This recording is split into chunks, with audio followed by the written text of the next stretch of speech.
এবার মুখ্যমন্ত্রী স্ক্যানারে অভিষেক বন্দ্যোপাধ্যায় কাল কলকাতা পুরসভা থেকে অভিষেকের সম্পত্তির তালিকা চেয়েছি। আপনার লিপস অ্যান্ড বাউন্সের 24টা সম্পত্তি কলকাতায়, আমতলায় প্রাসাদের মতো অফিস। কি বলছেন মুখ্যমন্ত্রী? শুনবো। মাননীয় ভাইপো বাবু, কালকে প্রপার্টির লিস্ট আনলাম কলকাতা কর্পোরেশন থেকে। আপনার লিপস অ্যান্ড বাউন্স 24টা প্রপার্টি কলকাতায়, আমতলায় প্রাসাদের মতো অফিস।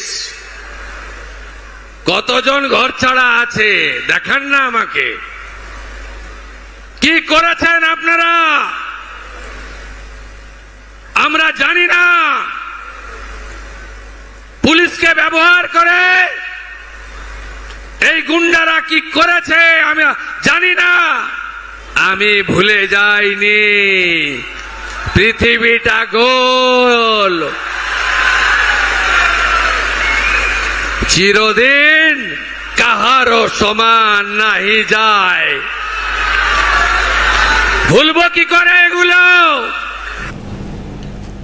এ নিয়ে আমরা ফোন লাইনে কথা বলেছিলাম বিজেপি সাংসদ জগন্নাথ সরকারের সঙ্গে এবং প্রতিক্রিয়া নিয়েছিলাম পাল্টা তৃণমূলের রাজ্য সহ সভাপতি জয়প্রকাশ মজুমদারের। কি বলছেন তারা, শুনবো।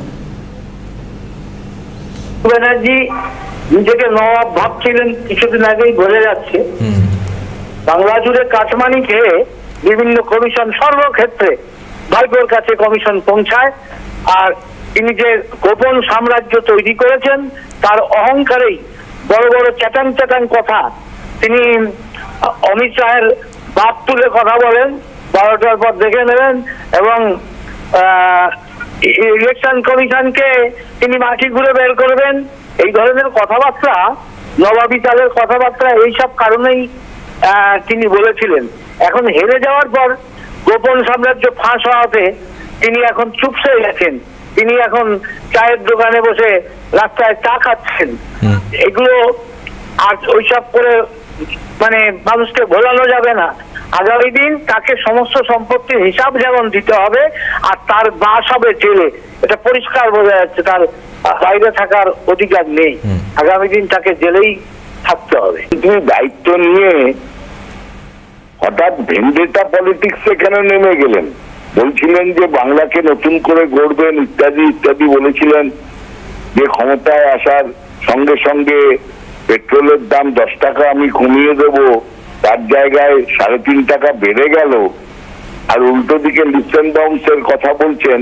আমি শুধু মনে করছিলাম একটি কথা, যে গত 2 বছর 2.5 বছর কি 3 বছর ধরে কালীঘাটের কাকু বলে একজন ভদ্রলোককে আইডেন্টিফাই করে ইডি সিবিআই বারবার দাবি করছিলেন, আপনারাও দেখিয়েছেন, যে তার ভয়েস টেস্ট করে এস্টাবলিশ করে কিছু ফোনের ব্যাপার আটকে আছে, সেটা হয়ে গেলেই একেবারে সবকিছু সামনে চলে আসবে ইত্যাদি ইত্যাদি। আপনারা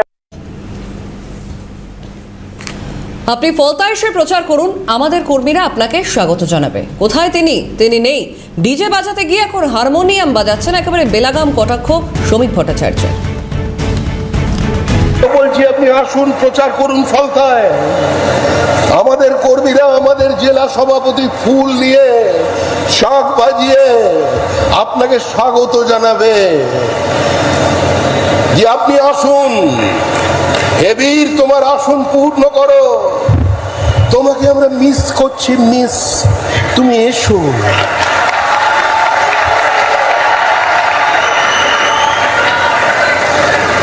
আমাদের কর্মীরা গিয়ে বলছেন যেরকম করে না, একটু তো এসো।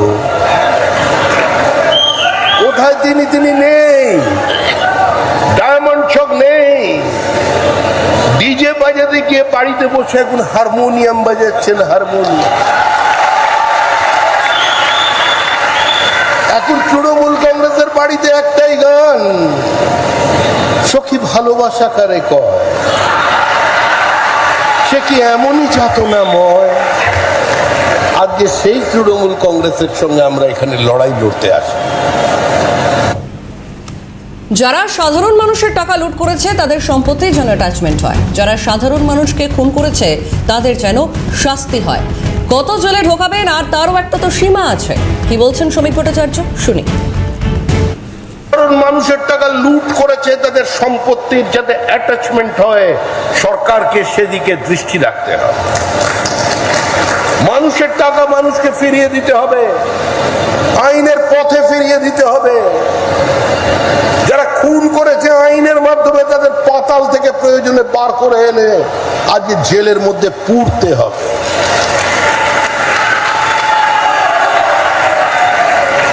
অবশ্য কতই বা জেলে ঢোকাবেন, জেলেরও তো একটা লিমিটেশন আছে।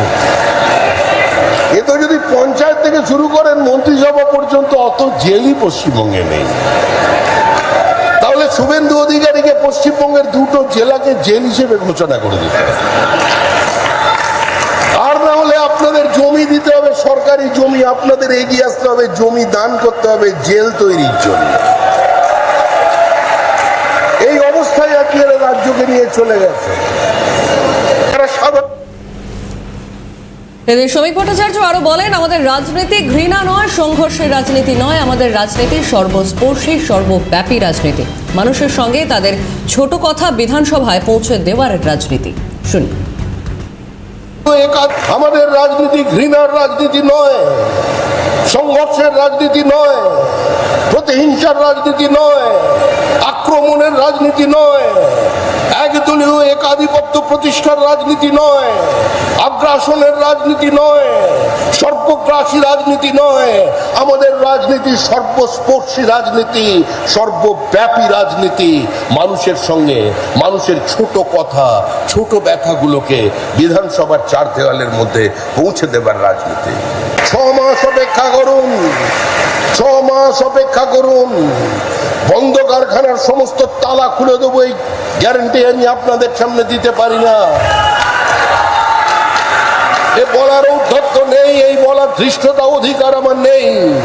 বিজেপি মিথ্যা প্রতিশ্রুতি দেয় না, কিন্তু এই দক্ষিণ 24 পরগনার মানুষ নতুন শিল্প দেখবে, নতুন প্রাণে স্পন্দন হবে। আপনাদের এখানের ছেলেরা কাজ পাবে। আপনাদের একমাত্র পরিচয়, আপনারা পরিযায়ী শ্রমিকের জেলা হয়ে গেছেন, এই পরিচয় মুছে দেবে বিজেপি সরকার। আর সেই কথা বলতেই আমি আপনাদের কাছে